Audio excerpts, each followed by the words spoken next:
Hi, everybody. Welcome to Office Hours. We're so glad to have you here. If this is the first time, let me give you a little bit of a tour around. So you're going to notice that if you're starting here, you're probably a participant. There's participants and panelists. The panelists actually come in a bit earlier. We open the doors at 6 a.m. You don't have to be here at 6, but we open the doors at 6, and it's kind of oftentimes a kind of we're getting ourselves up to speed, having some coffee or tea, and chit-chatting. And sometimes it's a lively conversation, and sometimes it's just us talking tech. But that happens between 6 and about 6:40. At 6:30, or somewhere around 6:30, we will distribute the Discord link. If you want to join Discord, there is about 450 of us there, all talking as if 3 hours a day isn't enough. We keep talking about it all day. So you can go to Discord and follow that link. And then at 6:40, we do mic checks. So if you've come in early and you've raised your Zoom hand to join the panel, before 6:40, we'll bring you in, we'll do mic checks, and then we'll move forward. It's really important that you are actually here by 6:40.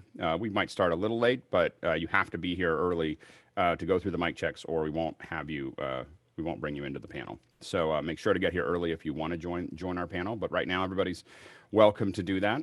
Now, if you're as an attendee or as a participant, as an attendee, you can ask questions. And so we prioritize the questions that are within the Q&A section. A couple of guides for asking questions there. Number one is ask earlier in the hour. Number two is keep it to less than 5 lines. If you ask us a long question, it's just really hard for us to read.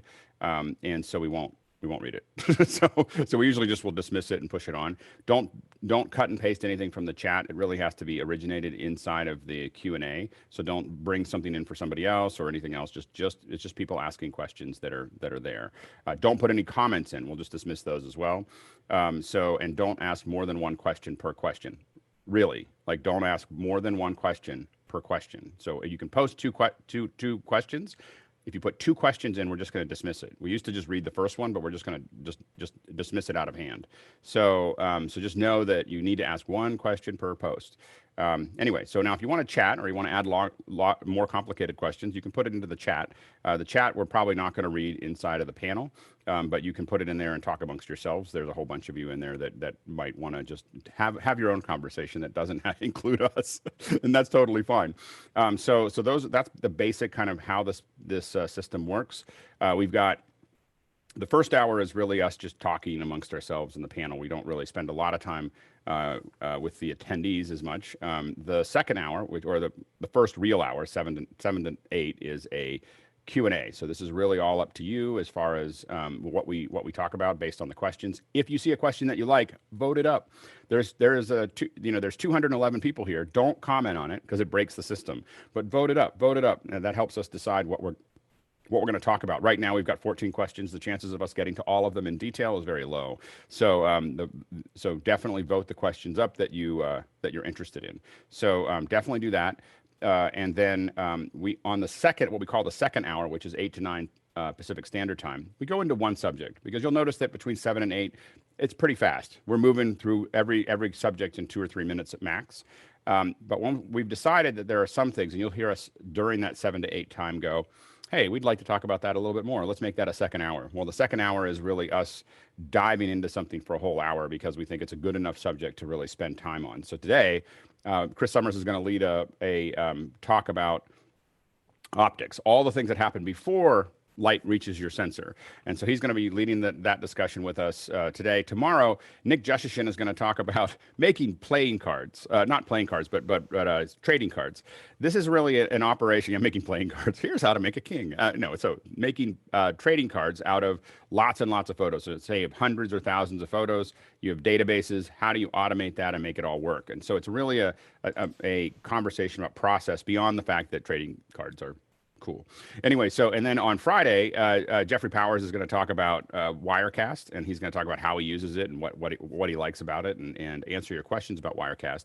Then on Saturday, we have the long day. The long day is we go about 7 hours. We start at 6 as always. We have 2 hours of Q&A just to make sure we're kind of pulling everything in, and then at 9 o'clock, Nick Jushishin is going to talk about Unreal Engine and really getting us started on that. Steve Bays, former senior product manager for Final Cut, is talking about Final Cut. At 11, Alex Goldner is going to talk about how to build templates for broadcast. So it's going to be really interesting there. That's a special this Saturday. And then at noon, Aaron Mailer answers your questions about networking. So which has turned out to be a really hot conversation. So that's what we have. And without further ado, let's go ahead and start the Q&A. Chris, what do we got? Good morning, Alex. Brian Bavito wants to know what your top pick for an easy to deploy camera that can be shipped to an executive's home.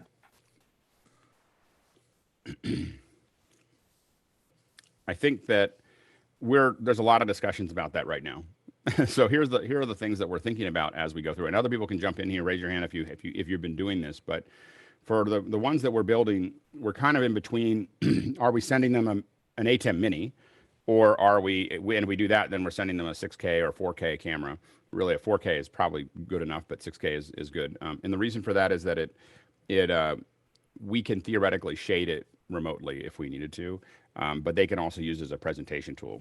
So they can just hit the big buttons and move to their keynote document or to a whiteboard or to other things as well as the camera.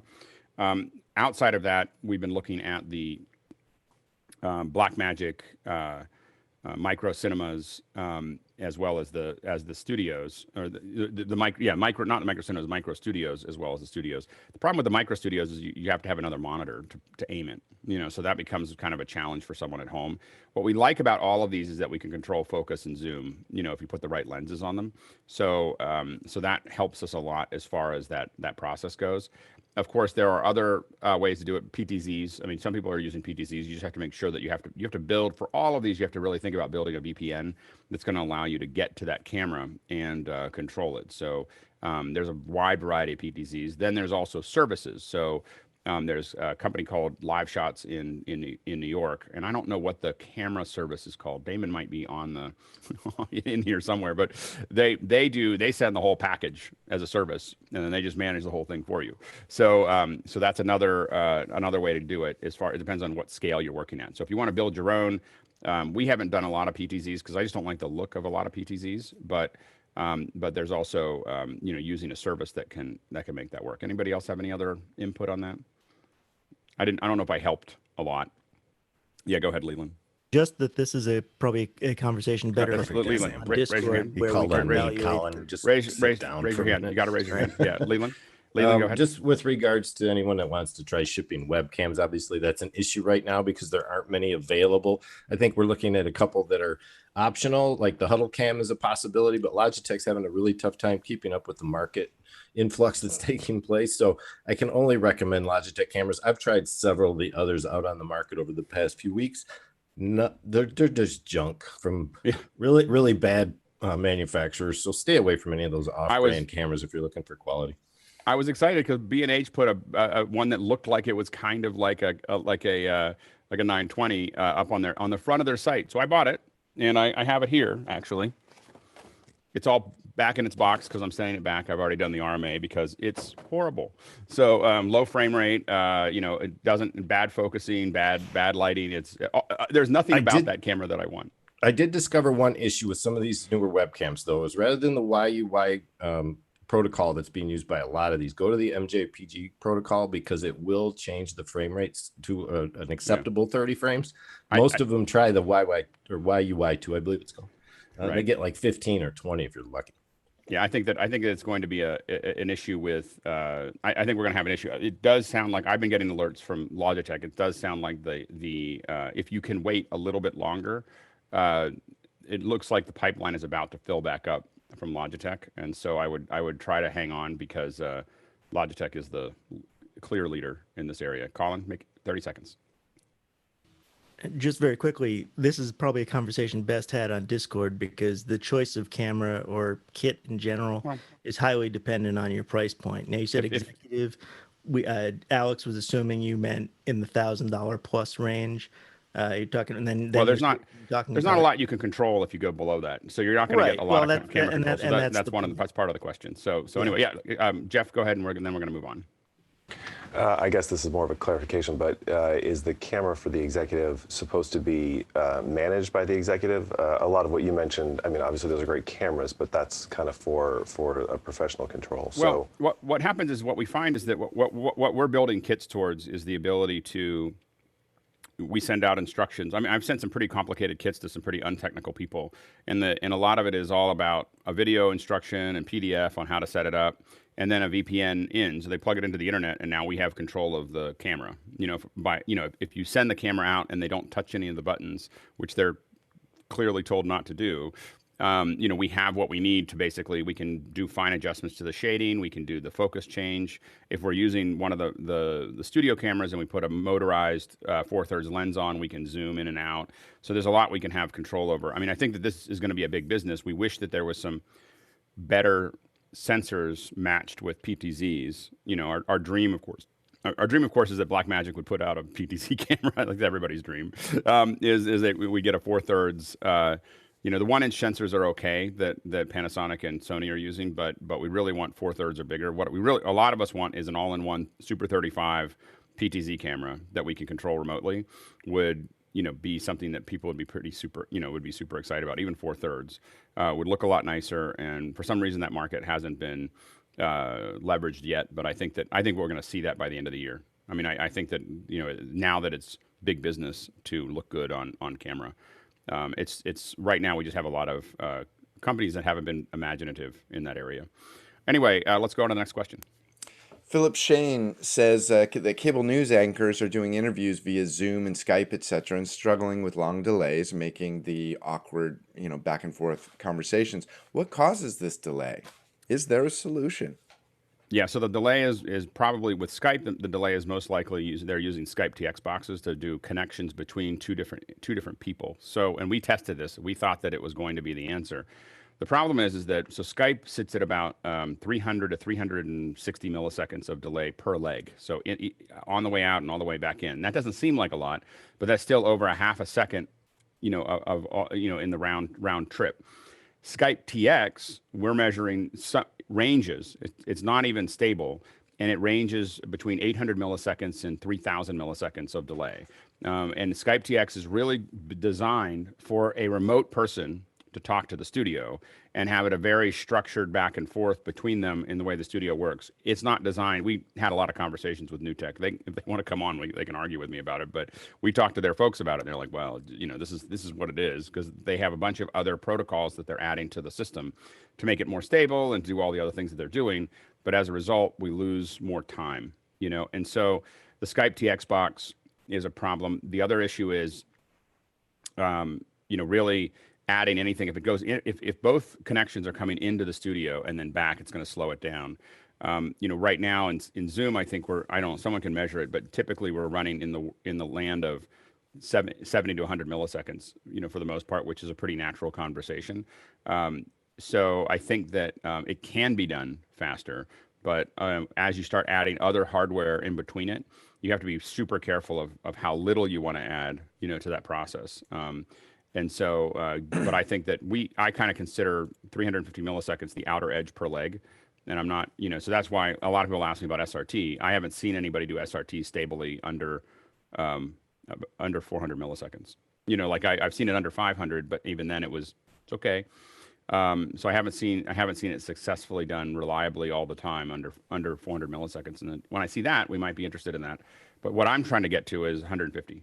And if you use something like the switch, which is an industrial fiber, you're getting 50, and so that's it can be done. It's just a matter of getting rid of all the other, bits and pieces in between. Even things like audio delay, you're now delaying that conversation. So you have to be we're doing that here to some degree. When you added 200 milliseconds of audio delay, you're adding 200 milliseconds on top of whatever's already there as part of the conversation. So it's just something we have to consider. It does, for a natural conversation, all those, every 100 milliseconds makes a difference. It seems like only a tenth of a second, but that response time. And then a lot of it is also wetware development, which is the hosts have done satellite at 3 seconds for a long time, and you'll know that they're good at it because they sit there and they nod their head like this, and then they respond. That's training on understanding how to do a long distance conversation. And what we're dealing with now is a lot of people that aren't used to that, and so they're stepping over each other, all the time. as they move forward. Stephen, and then we're going to move on. Could you talk about the bad sound that's coming through WebEx and Skype? Seems like in the last 3 weeks. I haven't seen it so much. I mean, WebEx has never been amazing. The Skype, I'm getting good sound out of Skype. You know, I feel bad. It makes me feel bad that I have to kick Skype to the curb because of the trouble we're having getting contributors in with Skype. Literally, we're getting rid of Skype because it's just hard to get people in. Like I can't find them in the Skype system. They have trouble installing it. They have to, that no one uses it anymore. And so we're getting rid of it, even though it's a superior video and audio protocol. We're getting rid of it because from a logistical perspective, it just doesn't make sense. MJ, one more, and then we'll move on. Have you played with the Skype Meet Now links where you just send them the link to join? I have, and then they can't see them. Like, it still hasn't worked. Oh, it still doesn't work? Okay. It's like it's still broken. I thought that was going to be the answer, and then it didn't work either. And we were just like, okay, we're done. Like we're moving on. All right, Chris, next question. It's amazing that can't get fixed. TJ Asher says, aside from the Final Cut 10 hour, most of the discussion seems to be around live video events. Are there plans for adding cinema series related discussions, such as pre and post production, visual effects, nodal compositing, etc., etc.? And if I may, Alex, I think your desire for this is exactly what I'm doing and what Brian are doing, is that there are those of us in this group that are kind of spinning off more vertical discussions. Yeah, I mean, correct? Well, the funny thing about this, there is something kind of humorous about this comment, is because when I started the Pixel Core in 2001, and then we built it up and we had an online forum, we had 2,000 people, all I wanted to do is move it more towards, I wanted to move it away from visual effects and more towards just general media production. And it was very hard because the general group that had joined the Pixel Core was really there to do visual effects. And so it was mostly like, there would be people like TJ's comments, like, why don't we talk more about live video? So we've gone full circle, where we're now like, why don't we talk about visual effects? I would love to talk about visual effects. The conversation between 7 and 8 is driven by the questions that are provided by the audience and voted up on the audience. If you guys want to talk about, there are people in here like me, like Nick, like a couple other people here who would love to talk about compositing and 3D and all those other things. And if you bring up questions about that, you'll find that our knowledge base in that area is pretty deep. So happy to talk about visual effects. You just have to ask. We are talking about Unreal because Unreal is going to be a huge growth in the visual effects area. So that's why Nick is doing a special hour on that. We're talking about optics today with Chris Summers, who is definitely in that film area as far as that goes. We're bringing, in the next couple of weeks, we're going to bring Steve Wright in, who wrote what many of us call the Good Book of Wright, which is the compositing, like the book on compositing. So he's going to be talking about green screen, and he's excited to come on. So we are going to keep on adding more of that as we go. A lot of it has been really following along with what we're having discussions about, but we're following that more than guiding it. And I absolutely plan to add more visual effects to it. Some of it also has to do with whether I feel like I can get an app that all of you can use. Like if Pixel Conduit still worked really well on all platforms, I'd probably, hey, let's do nodal compositing. But right now I have to figure that out. We may start doing stuff around Fusion because of that, because it's free. And so you guys can learn how to do it. So we may, I'm definitely considering that and just trying to figure out what hours we would add, mostly on Saturday, most likely, to make this work. But anyway, go ahead, Sky, and then we'll move on. I just think the overall umbrella is content creation, because our distribution platforms have changed so rapidly, and how we consume media. So I'm grateful for all of these disciplines. Well, and I definitely look at it as throwing, pushing media, pixels, we're pushing packets around, and I want us to cover everything, in little bits. And then eventually I want us to build deeper verticals inside of our group that are, collecting experts around 3D, around we've talked a bit about photogrammetry, LiDAR, as well as compositing, all those things. The idea is, as a group, as we move through this very quickly, that we understand the other things that we may not do, but we start understanding what those are, because then we also start to learn who we can go talk to, and we can ask better questions, as we get closer to projects that impact us. I also want to vote up story first, but we'll talk about that. Yep. And we're going to talk more about that soon. Next question. Jeffrey Reyes says, Alex, do you have any recommendations for a prosumer camcorder? I would need to know what the price point is. I mean, we got back to that. I'm not super, other than Blackmagic, I'm just not super happy with anything under $5,000. Like I just have to say, like I don't like. There's a whole bunch of Blackmagic cameras in that little world, and I don't see anything under. I mean, you can get SLRs, I guess, under 1,000, but I'm not super happy with anything that I see under there. And again, when I say that, I don't want to shoot with anything less than 4/3. So if I don't see 4/3 sensor, I immediately am not interested. In that size. Jeffrey, then Elaine, and then Chris. Yeah, the big thing, of course, being the sensor, what you need. I use Sony myself, but I've in the past I've used the Canon camcorders. If you need something under $300, the Canons are probably going to be more on that range. I've also tested those Amazon knockoffs that you see for a couple $100. I did a video a while ago that's pretty popular, and they don't perform at all. They're like webcams basically. So I would stay on the Sony or the Canon line for that. I will say flat out, my opinion is if you're spending less than $1,000, just buy a phone, a Samsung or an iPhone. But it's like the image quality on an iPhone and a Samsung is higher than almost every camera that I see under $1,000. And the interface is a lot better, and you have a lot more apps, and you have a lot more things. I just don't think that they're competitive with phones anymore. Like I don't. These phones are shooting 120 frames per second. They're shooting high frame rate at 4K. They have more engineers. Apple has more than 200 engineers working just on the camera. None of these other companies have that kind of depth anymore. And so computational photography is the future, and Apple and Samsung are leading that. And I don't think any of the cameras are really worth it on any of the other I think Apple and Samsung have a clear leadership in camera quality. LG somewhere in the back end of there, and then after that, and they up until about $1,000-$1,500, that's the camera I would use, for these kinds of things. Now, if you're trying to switch it and everything else, you might need to find some little, the little Canon camcorders are fine and everything else. But I just think that if you're trying to shoot footage, and you look at news organizations, they're not going to camcorders. News organizations are going to phones. That's the direction that they're moving. Chris, you were going to say something? I yield my time.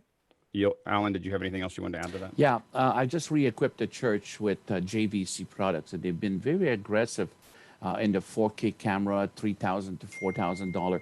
The one thing that I have to say for that, and again, it's away from the quality level of the higher market. The lens is attached, so there's no complication for them on how to do it. They have BNC in the back. I found that for that $3,000 to $5,000 market, we just bought 4 for a local church here to set them up. It was easy, take it out of the box, plug it in, connect it to on the tripod, and so easy, not too expensive. I mean, they're 4K, but they're not the greatest cameras in the world for quality. But for live event and online training that I do, my studios has 2 JVCs and very easy to use. So that's something to explore. I guess for me, I think I'm just so used to it depends on the ecosystem. Since I'm in a Blackmagic ecosystem, I tend to go, well, can I shade it, from the switcher? And if I can't shade it from the switcher, I immediately that's going to be cute, but I can't really do a live show with it. And for me, the cost performance on the studio cameras, they're a little weird looking, but they're pretty easy to use, and I can shade them from the switcher. That's kind of for me a big decision. That's why I've ordered a Blackmagic for myself to get experience on that. But cheap, easy. I mean, the thing is, when you get used to the color wheels from a Da Vinci style color wheel to color your camera, on your laptop while you're sitting there connected to it, I'm just saying that's pretty hard to give up. Chris, go ahead. Next question. Yeah, Gabriel wants to know, what's the best way, get some advice, best way to label a BNC or a XLR cable after it's already been terminated? I think that's the key. And what labeling formats work well? Go ahead. Obviously, MJ. if it isn't terminated, it's easy to slip stuff on and heat shrink it. MJ and then Chris. Yeah, I use the Brady. It's the BMP 21 Plus, and they actually started selling them at Home Depot. It's a great labeler. They have all sorts of tape that you could do wraps around, even if you're on a tight patch bay in the back of a switcher, you could really get the cable and label it all the way around. great for $100. The Brady's are. I have a bigger version of the Brady ones, and that thing print on anything, metal. I mean, it's got all kinds of crazy ways of doing labels. I don't use it that often, but when I do, I know it's going to stay. Go ahead, Chris. Same thing, just the Brother P Touch, and I think we've mentioned it here before. The Bluetooth one. There you go, and that has a mode for cable labeling where it prints it in orientation to the cable, and you can just wrap it around the cable and it just sticks to itself. The hardest part with the P-Touch that I have is that it's just hard to get it to stay stuck, and remember that as it gets longer, oh yeah, and so Chris is going to show us that. So I've had trouble with it, without it being a specialized, what tape? But they have a tape that's harder. You can buy for the P-Touch and the Brother, you can buy a tape they call it permanent, but it is. It's that it especially if it gets a little longer. So you just know that the length of that cable, as it starts to bend, it really is hard for that sticker to stay on. So a lot of times I try to keep it thicker and shorter so that along the cable, because it's going to put less stress on it. This, by the way, is the P-Touch Cube Plus, which I love. I have it sitting on my desk all the time. Bluetooth connection to my phone. So anytime I want to label something, I just open up my phone and just connect it, and it prints out. And I label things a lot. I even label the labeler, so there's a who doesn't meta thing. Yeah, exactly. Who doesn't label everything? So anyway, but flexible tape, flexible things. And we've done a couple of things where there's some heat treatments that you can put on you can label it. And then there's a kind of a plastic piece that you can heat that is slitted. So you put it over top of the cable and then heat it, and it'll tighten up again with a heat gun. And I can't. If Marty was here, we would ask him, but I don't know what it is offhand. Anyway, next question. Moving on. By the way, I got a comment in the chat about my comment. I yield my time. I was just trying to keep the conversation moving, and I thought that what I was going to say was already covered. Well Ray Franklin, thank you. Ray Franklin says, "I'm getting my ATEM Mini Pro tomorrow. Yay! What's the best tutorial for a first-time user?" There's a couple of them. Ripple Training just launched some. Aaron from our group has a couple. I think that there's some links in the and Aaron, I'm not going to try to butcher your last name. But Aaron from our group has some great ones that are there. Joseph Lanashki has some great ones on YouTube. Both of those are on YouTube. Aaron can post. I think he's posted them a little bit. If you haven't, post them again somewhere in the switching thing. Aaron in Discord. His are great. Joseph Lanashki has some good ones that are free, and then the Ripple Training ones would be Photo Joseph. Sorry. Nobody knows who Lanashki is. Yeah, sorry. Photo Joseph has some good ones that are pretty detailed as far as how to use it. And then if those don't cover what you need, and I'd be surprised that they don't. For only $30, Ripple Training has an overview of how, or a good more in-depth, kind of more very organized, longer form version of how to do it. Ripple Training in general does a pretty good job of great training that's pretty well organized, in that process. And so it is like, if I'm trying to remember how to do something, or if I'm trying to learn something new in Final Cut, Motion, that type of thing, Ripple Training is where I go a lot to just buy something and get up to speed really, really quickly. So those will be the three. Is I would go to Aaron's, to Photo Joseph's, and then to Ripple Training. Any other suggestions on that? And ask questions here as you get going, because I don't know how many of these minis are in our group, but I would guess 100.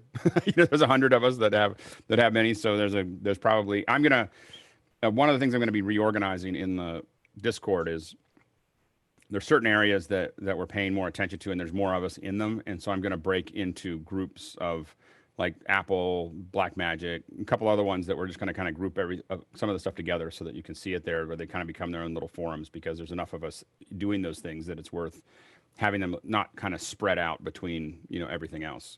Chris, and then we'll move on. Yeah, there's a guy on YouTube named Tim Simpson who has like 30 videos on ATEM and Pro. That's great. So that's Tim Simpson is not. I haven't seen those, but if Chris says they're good, then we'll take it. We'll take him at his word. Next question. For Mac users, if you could play Tim Cook, I love this. What would be the perfect MacBook Pro feature-wise for video production? I don't know if they mean, excuse me, MagSafe. Bring back MagSafe. I want back my. We're all protesting the state capitol. Yeah, exactly. Bring back the MagSafe. I stay with a 2016 just because of that. I can't have my laptop kicked off my desk. Okay, what would people add? Jeff, go ahead. A real Ethernet connector and all locking connectors. Yeah. I love the MagSafe. It yanks out, but I don't want my audio feeds or my network feed to pull out. One of the things I've thought is that you could probably build. I think that there's a system that someone could build that is the lower part of the MacBook that had a locking feature, and then you built cables that are literally designed for that locking feature for those of us in production. I know it sounds like a very vertical market, but I think there's enough of us that really want that thing to lock in that you could probably find a way to build something that would just, we know that it, you could just put little latches up to lock them, and it might even work on current cables, but it would be something you could probably sell the whole system, and there's production people that would pay for it. I've seen a similar device where it actually raise your hand. Victor, and then Chris, and then Bill. If I were Tim Cook, I would let you upgrade your own memory and upgrade your own SSD. Just I like wouldn't. the old days. It's hard. Like, I've done that on my laptop, and I've killed a couple of them in the process. And so the problem right now is that they're packed so tight. Everything is so I don't think that the reason that they don't do that is because in the current system, it's very hard for you to open it and put it back together the same way that it started. Go ahead, Chris. Brian Maddox says MagSafe, also MagSafe. Sorry. Okay, quick. I'm going to do more people, but I need you to do it like you got 30 seconds. Go ahead, Chris. Chris Summers. Oh, me. Thanks. Pop-out batteries like we used to have. No, not for longevity, but so you can go into the field and actually have a pack of maybe 2 or 3 batteries. I love the old ones where you could have 2 batteries and you could take one out, and I had like 4 batteries and I'd be constantly charging and swapping them out. But again, I think that we'd have to have them. I do think that Apple should do exactly the same thing they did with the Mac Pro in the MacBook Pro, is build a beefy machine with exactly the stuff we're talking about. It has all the connectors that we want. I've got batteries. To go back to Victor's thing, I can replace things easily, like a massive, and it can be thick, like this thick. Like and it's got it can have the thing, the cooling on the bottom that looks just like the Mac Pro or whatever. But I do think that building something beefy, kind of like the Toshiba, their Toughbook or whatever. Is it Toshiba or Panasonic, whatever? We see those in some parts of the field. And anyway, so that are hardy, and I think that building a big heavy one would be cool. Bill, Jeffrey, and then Phil, and then we're going to move on. Just really quickly, that my 16-inch MacBook Pro is the best machine I've ever had for doing any kind of media production. It's been solid as a rock, and I don't mind the dongle. But then the most important thing is that Alex's Lego case cover is the most brilliant thing in the world. We should design one. We should design one and then model it. This is the Lego cover. The way I use this, just as a real quick thing, is that you can buy it on Amazon or whatever, and I think they make them for the new ones.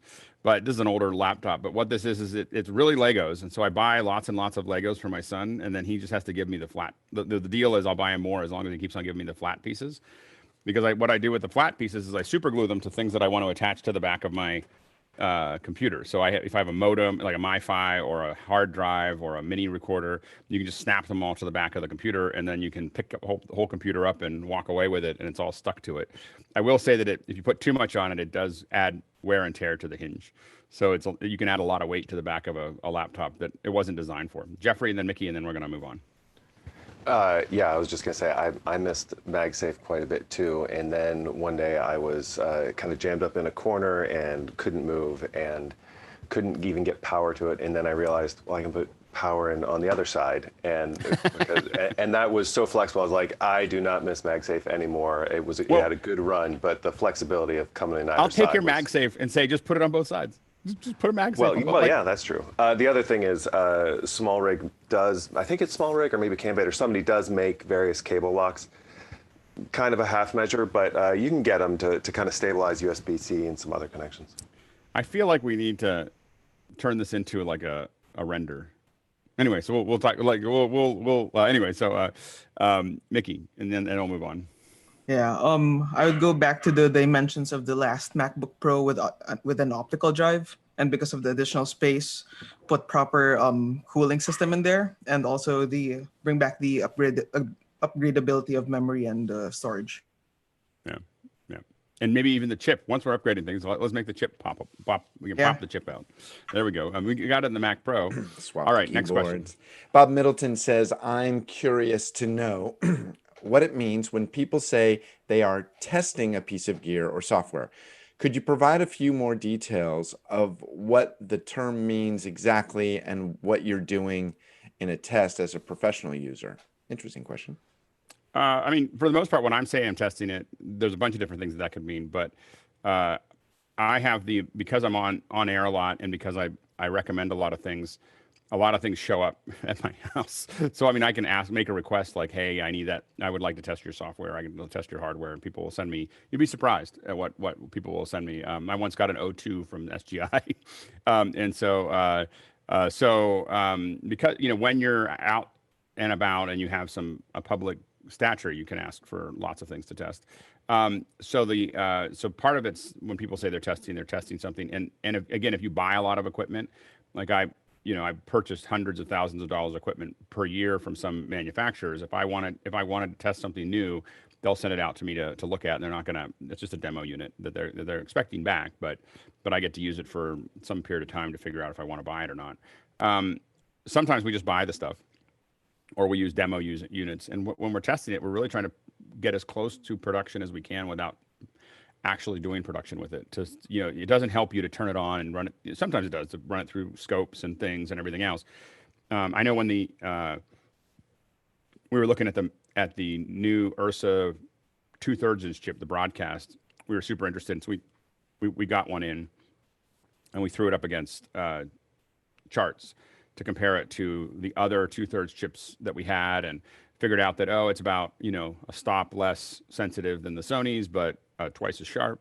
So those are the things that we, we do try to put it in the lab, but we also try to get it into the field as much as we can, whether it's hardware or software. Tucker, then Elliot, then we'll move on. My testing falls into two categories.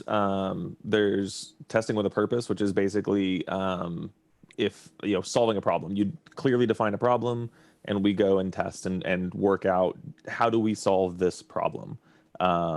And then the other is just general R&D. And general R&D testing is really just exploratory. It's what does this thing do? What can I possibly use it for? Things like that. So that's kind of where my testing falls. It's either very clearly defined or not. And if it's not, that's okay. And Bill, I'm sorry, Elliot? Yeah, so if I zoom out a little bit, we're not usually testing that it does what it says, right? What the specs say. You have a pretty good idea before you buy it. And if it just flat out doesn't live up to it, you're going to know that. But we're usually testing how does it fit as part of a larger system? And so that's going to mean actually running it for the length of time that you're going to do in the exact combination of things. And you're looking for unexpected ways that things play off each other. And then the other big thing is human factors, right? A lot of the times when a piece of equipment fails for me, it does what it said, but it only had a 6-inch cable and it got way too hot. So it's or the buttons don't work very good. So it would work, but I cannot use those buttons live. So the human factors are almost the most important part of my test. Yeah, and I can't, whether it's testing a piece of equipment or prepping for a show or ready for going out for a film shoot, really testing things as close to the real world is super important. And it's also why, again, I keep on using this as an example of, when my daughter wanted to do a little thing for her school, I used a 6K camera and I used the Scorpio, and then I used a shotgun mic, and I went way overboard for the to do a little 5th grade video for 60 seconds. But I try to use every opportunity to test my gear, to use it in the field, take it outside, figure out what the problems are. And so the big thing is that you're not comfortable with that gear until you're using it a lot and you're using it in the same environment. We had an event where we thought everything was done, and then we decided to do a full test, everything except going live, and we found a bug, and it was a subtle bug that you would have never seen if you hadn't done that. And I don't know how many times it's happened, but this was a big event that it would have been a big deal if it. What was it? I can't. It's too into NDA to talk about it, but it was okay. A frame rate issue that happened in interconnection between a bunch of, to get to Elliot's point, it was the interconnection, or Tucker's point also, is the interconnection between a bunch of devices caused something that you would never see in the individual devices.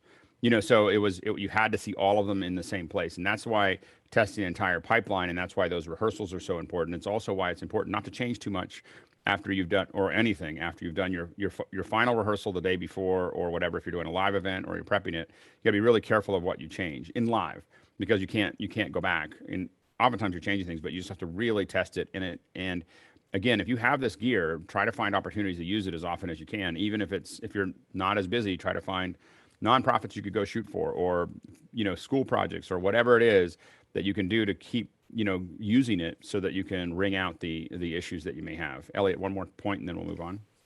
So I actually use this this is my perfect interview question. Tell me about a bug you filed with a vendor, whether it's a cloud provider or a hardware provider. And that just puts people very clearly in two categories. They all have bugs. Right. Yeah. No, absolutely. For me, it's what bugs did I file this week, and how many? It's there. And you just constantly, and sometimes it's bugs and sometimes it's lack of features. Chris, go ahead. We're going to move into the speed round. We've got about a question a minute. Interesting question here. What's your preference? And it has a weird dog leg left at the end. What's your preference? Final Cut, Premiere Pro, AVID, or Screenflow? Well, yeah, I don't know what that. Yeah, you'd have to ask another question. I could do a whole show on that another time. Yeah. My preference for general editing would be Final Cut. But I don't use for screen captures. I generally use an external recorder.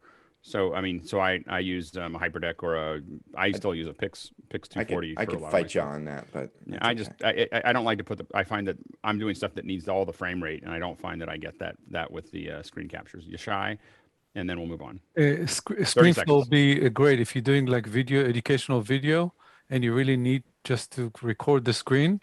Screenflow have a lot of great editing capability, and it can create the file out of this, so you really don't need to get into NLE.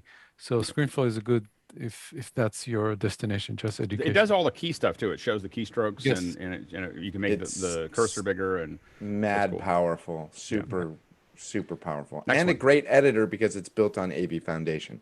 Gabriel says, what are the best ways to match yourself to a chroma keyed background? Perspective, depth of field, color? All of those.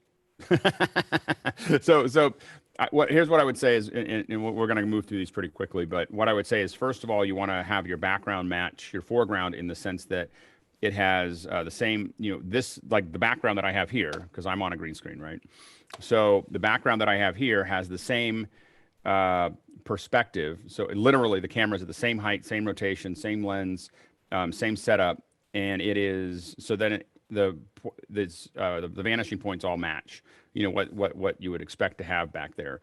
Then you want to, of course, match your color space. You can get away with a little bit because people might assume that you're being lit. So you want to match that color space. And then everything's about the hair detail after that, or any kind of fine detail is what people are going to measure the quality of your key by. But getting that perspective right, what most people screw up with their green screens is that they put pictures back there that weren't shot with the same field of view. And that is the number one thing that has whether someone knows what they're looking at or not, they know that there's something wrong, and then they start looking for issues. Next question. This is an interesting problem. Prema is saying that during mic check, attendees can't see Tucker's screen, but they thought it would be a good a lesson to be able to watch it happen. I don't know if there's a way that we can work around that. We absolutely can. So we'll make Tucker the pin. I'll give it to Mickey early, and then Tucker will be the pin. We can absolutely fix that. That's a great suggestion, and we'll do it starting tomorrow. Next question. All right. Rob says, need to connect my Firewire 800 Drobo to my new iMac. I looked all over for an adapter. No luck. You might need a new drive. Go ahead, Yashai. Apple have an adapter if you can find it. We maybe have to use two adapter, I think, because it's going to the regular USB and you need to convert USB to USB-C. But I'll trust Apple when it comes to Firewire because they kind of invented the... MJ? Yeah, so I've had to do this with some old KeyPro drives, but it's USB-C to Thunderbolt and then Thunderbolt to Firewire 800, and it's ridiculous, but that's the only way I've gotten it to work. Yep, that's great. No, and I have a whole bunch of these I have to figure out too. So I have them sitting there going, oh, I'm gonna have to figure this out. Tucker, last thing, 15 seconds. Yep. When I'm looking for a solution like that, I go to OWC. Their solutions match up with Mac's as far as suggested ways to handle that. That's perfect. Next question. Mac sales. Recently, I heard about the Shureplus Motiv App. It lets you record video and audio from an external USB audio interface on your phone. Is there a better way to do this or an alternative? And the reason the Motiv app, the reason the Motiv app is there is because that there's a whole bunch of the MV I think 51 and there's a whole bunch of lightning microphones and interfaces that Shure makes. And so the problem, there he goes. So Jan has them. Is that the 51 and 55? Is that right? Yeah. So go ahead, Jan, turn it on. What are the model numbers on those? This one is the MV51. Lift it up. Okay, that's 51. Yeah, like that's a relatively good mic. I mean, I've used it for Mac Break and stuff like that. That's like my little Rode mic that I take with me in my. Yeah, go ahead. And this is just the MVI. It's basically an interface. It's got a quarter-inch or a Neutrik in, and then a headphone out. And it's they're both good. I have both of those, and they are. So the problem with them is that your standard video apps generally won't see them. You know, they have to know that they're there to look for them. And there's a couple different pieces there. Who makes that one? This is Focusrite. It's really good. They make one for the iPhone. I've used this many times, and I'll show you the one for the iPad. I got that over here. So we'll be on to the next thing by the time Jan gets back. So anyway, but you have to use that with the video because a lot of times your video apps won't work. Yeah, I have that one too. It's good. Anyway, okay, next question. Jan, mute your mic. What are the right lenses for the Micro Studio for remote controlling that you mentioned? Yeah, so let me see if I can pull this off here. This is the one that I use a lot, and they make them in a couple different lengths. This is the Lumix, and this is the Lumix 14. This one is 14 to 42. It happens to be the right length for if you're doing them at a camera right in front of you. You might choose longer lenses, but what's important about this is this has I think it's it'll do, it's power zoom is what you're looking for. So power zoom on it. A lot of lenses are going to let you focus, so that's fine. But the power zooms are going to let you control zoom through the ATEM switcher on the Micro. And they're not, I mean, the glass isn't bad. There's nothing groundbreaking about the glass as far as it being a quality lens, but I use them for overhead cameras so that I can zoom in and so on and so forth. And they work really well. And this is the one that if I put it on a camera that I'm going to send to a client that I want to be able to remote control, from 1,000 miles away, this is the lens that I send in the 14 to 42 power zoom. Does it have a constant f-stop through the zoom? No, it does not. But it's, I make that adjustment. You push it through and then you look at the exposure and then you decide how much you're going to gain up. So that's but it's not an incredibly good lens other than that you can control focus and zoom from the camera. And sometimes that's the most important piece. It's still going to look a lot better than a webcam. All right. Anyway, go ahead. Next question. Were you impressed, Chris Summers, that I knew what an f-stop was as an editor? Has anyone come across a definitive source that correctly and thoroughly explains the user routing setup of an X32 Rack version 4.01 in a step-by-step fashion? That sounds like an extra hour with Brian. Right. Go ahead, but Jesse, go ahead. We'll come back to Brian in a second. I don't know about definitive, but this guy Drew Brashler has some good videos on YouTube. I think the key with any X32, M32 is to make sure you have version 4 because that gives you the point-to-point routing. Version 4 firmware. That's great. Brian? Yeah, I mean, I didn't really have that much to add. In fact, what I was going to add is I need to make a video because you need to make a video, and I think that, man, I do want to. I do think that the X32 is the highest quality, most accessible mixer that you can get. Like it's just, I mean, there's great ones that are the XR12s and the 18s are great little mixers. But as far as like the first one that gets to a point where you can do real production on it, like that, I would say real production anyway, that isn't super expensive. I think it's just a great. And I'm always surprised when I say a Beringer mixer is that, but we've used so many of them in the past. And again, I lean towards QL a lot of the times, but we use so many of the Beringers, and we've been really happy with those X32s. Okay, next question. We're running out of time. This is interesting. I've been hired by a large production company, and they have required that 18 to 20% of my vendors and production team be people of color. Any suggestions for hiring without offending? So they're being required to hit a certain. That's not uncommon. I mean, I can tell you that from large companies, it's not uncommon to be looking for diversity. They usually don't say it that way. I mean, that's a very odd way to put it, but usually it is. There's a lot of preferences. We get asked for every large corporation that we work for. We're asked if it's minority owned. That's usually you're looking for minority owned, and there's government contracts, and there's all kinds of other stuff. So that's not that out of the question. I don't have any strong, our teams have been so diverse generally that, across all gamuts of everything, that you could possibly imagine, that I've always just I think maybe we got more jobs than I thought because of that, because it's just that with all of those things, ours were so diverse, we always fit into those things, and we didn't have to really look very hard. So, I haven't had to deal with it where I had to overtly look for that. But I don't have any strong recommendations there. I'm going to step away from that one. I don't think I want to step any deeper into that conversation. Next question. Let's do that. Yeah. Kyle Nesta says app recommendations for manual camera control in iPhone and Android. I think iPhone is Filmic. I don't know the Android. You shy? Yeah, the two apps, the Filmic Pro, it's amazing, and the Mavis. I highly recommend them. A lot of plethora of option with the codec and you name it, everything. The one that I'm most familiar with is Filmic Pro, which I've been really happy with. Brandon? Yeah, just adding to Filmic Pro, excellent choice. One of the great things is they have a version of Log, which they say gives you 2.5 extra stops of dynamic range. I think it's closer to 1.5, but it works. It's reliable across iPhones and Androids, which is the biggest thing. Some of the others, the older iPhones had trouble with them. So Filmic Pro is the way to go. That's great. Next question, Chris.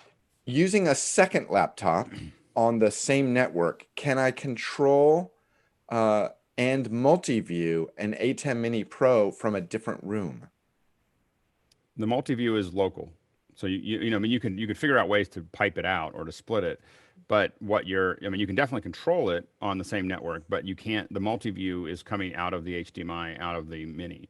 So you'd have to figure out some way to split that or move it or whatever. You don't have it. There's not another way to do that I know of. But can multiple computers control it other than the multi-view?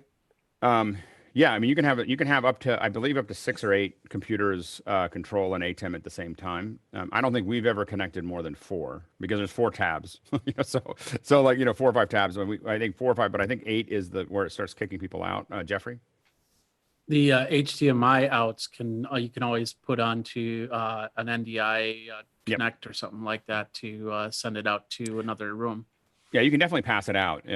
I do wish that the 2 things that I would change with the Mini is to have two HDMI outs and TA3s. Would go a long way. Anyway, that would be the Pro version. So anyway, next question. This crops up a lot. I'm doing a show for broadcast television. We're doing some Zoom interviews. We have a business account for Zoom, but can't seem to get 720p recording. Best we get is 64320. Zoom support is not responding. This is due to Zoom used to be at that level. It's not right now because of the huge demand. Their demand went up by 20x, and they're managing that, and it's getting better. We see flashes of 720, but you're not going to be guaranteed 720 over Zoom. And for the most part, there's other tools, whether it's a vMix call or Memo Live or Skype or all those other other tools that you can use that are point to point. If you're doing those interviews, that's what you should be doing them on. Like right now, if you want the highest resolution, if you want to look at, like, for instance, if you search for industrial, if you search for ILM VFX Empire Strikes Back 40 on YouTube, you'll see what we did with Skype. you know, and it's a relatively, you know, that's what's possible, you know, on that is those are consumer connections with C930s, which is what was available. And I think that it turned out reasonably well. Still not broadcast quality, but it's pretty good. So, and those are just simple snowball mics, which I wouldn't buy. They were what we had available. But it's it turned out reasonably well. Anyway, but I would take a look at that as an example, but I wouldn't use Zoom for interviews unless it really had to be a roundtable discussion. Not currently. I think that there's somewhere in the future that it could be useful. Next question. What is the biggest piece of gear you've had to change out after the whole show is set up and tested? Whole remote, well, it says whole remote show, but I'll just say show. The biggest thing we've ever had to change in a after the whole show was tested and on the day of the event was a Caterpillar generator. So a Caterpillar generator is basically, I don't know, it's 40 feet long and 8 feet wide and 10 feet high. And we had to change it out 3 hours before the event because it blew a head gasket. And in the process, we lost the Harris router in the truck and had to hard route the entire show into the Sony mixer. And we started on time. but I have to admit, when we got to the end of it, I was like, you know, like that was definitely one of those shows, because it was, you know, like millions and millions of dollars show, you know, like not kind of like when you have a double, you know, 42-foot double expando, it's going to be a big show that you're going to screw up if it doesn't work. Neil and then Chris, and then we'll move on. For me, we were 5 hours away from going live. An 8-camera setup, and 15 seconds. We're running out of time. You got to move fast. Smoke machine turned on the fire sprinklers. We had to replace 2 pipes of lights, 2 64-amp 3-phase breakout boxes, and the producers brought in extra men and equipment to actually get it all done. Hats off to the producers on that day. Chris? I didn't have to swap it out, but I did have to move a 45-foot truck 100 feet around the corner of a hotel once. Before it was bad. The night before an event, we once had someone move the stage, move the stage for 15,000 people by 10 feet. It cost the union call was $400,000. So anyway, that I was like, I realized I was going back. I was like, oh, I remember that one. Okay, next question. Can you use a joystick with a television studio 4K switcher like a Marshall PTC 200? I've asked Blackmagic, and they ignore my question and tell me to use the trackball. I have no idea. Does anyone know if you can use that joystick? I never use I use the joystick only to move multiview or the super source things around. That's the only thing or in the DVEs to like place them. The only thing I do with the joystick is do that. I've never tried it. I know that it's supposed to be able to handle external controls, but I never do. Okay, we'll move on. We're running out of time. For your first sound device piece, would you buy the USB Pre 2 or the Mix Pre 3? What would you buy? Your first piece? Mix Pre 3. I mean, I would, you know, that you can record separately. It's got better preamps. It's, you know, you can take it everywhere. It's an overall use. If I'm going to send it to a client, I tend to want to use a USB pre because it has less things that can go wrong. I mean, less dials that you could turn that would make it not useful. But the Mix Pre 3 would be the first thing that I would get from sound devices if I bought something. You shy? And make sure it's Mix Pre 3 2. This one have time code and the low. Yeah, don't get the old one. Yeah, don't buy the old one somewhere else. Buy a Mix Pre 3 2. It's got the 32-bit float. It's got a bunch of other things in it. Definitely do that. Next question. Minimum distance between the subject and a green screen. Well, I mean, you can get away with as minimum distance, but I would say 5 to 10 feet. I mean, 5 feet. I'm about 5 feet from mine. And I wouldn't cut that distance. You're going to start getting all kinds of other issues with it. It's hard to light you separately from the green screen. Everything becomes harder when you're less than 5 feet. I've definitely have keyed people, and there's probably people here that are keen with the green screen right behind them. But I wouldn't, if I was going to do it as a professional output, I wouldn't do that. Yashai and then Jeffrey. Yeah, and then one more thing to add. Yeah, one more thing to add with the green screen, just always make sure how much light you throw on it, because as much light as you throw on it, that's going to be the green reflection on the side of the body, which is really hard to clean. Yep. So this is two things to monitor. And then Jeffrey, you got 15 seconds. Really quick side question is, does it matter between green or blue screen? I recommend green screen in general because all your noise goes into the blue. So you're gonna never get as clean a signal out of the blue. There are reasons to use blue. In bright, there's dark with a lot of dark stuff in front and everything else. You might want to go to blue, but in general, in most most of the time, I would say green. There are outdoor solutions and a couple other places where I might use blue, but I would say rule of thumb, 99% of the time, use green at this point. All right, and anyone used an Antelope Audio Zodiac? I have not. Yes, what do you think, Victor? I have not used that specific piece. I have used other Antelope gear, and I would just do a lot of research before pulling the trigger. That's all I'll say. All right, we're changing subjects. We ran a little over because I was so close to clearing the deck. I was like, oh, I got to clear the deck. So anyway, so we're changing subjects now, and we are going to talk.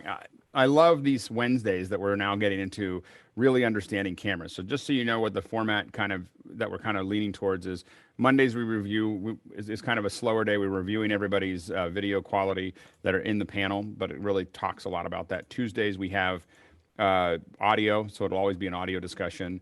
Wednesdays is camera. We're leaning towards Thursdays being a kind of special guest. So next week we're having, this week we have Nick Jushishin. He's a special guest. And then next week we're having Leo Laporte from Twit coming on to talk to us. And then Fridays is generally going to be someone who is within the group, that is going to talk about something that they've learned. And so that's kind of where we're, just to kind of give you a structure of where we're going. But these Wednesdays are really good because I just love cameras. And I've, started early and started with my K1000. And I love understanding how it all works. And so Chris suggested a couple weeks ago, like, hey, I'd be happy to kind of lead some discussions on different areas. And so I'm pretty excited about this, that we get to really, because it's really important. We can talk about how to just get things done, and a lot of our Q&A is all about how to just get things done. But also, as we truly understand the physics of what we're dealing with and the processes and how this stuff actually works, it allows us to really start thinking in that process, thinking about, well, how is that going to affect it? And because the part of this whole conversation that we're having here is getting to a point where we can start to model things in our head before we start doing it. That it's not just a responsive, just trying to figure it out, but we can really get a sense of what it actually means. And so anyway, so without further ado, today we're going to talk about optics, all the things that happen before before we get to the sensor, and Chris is going to kick it off.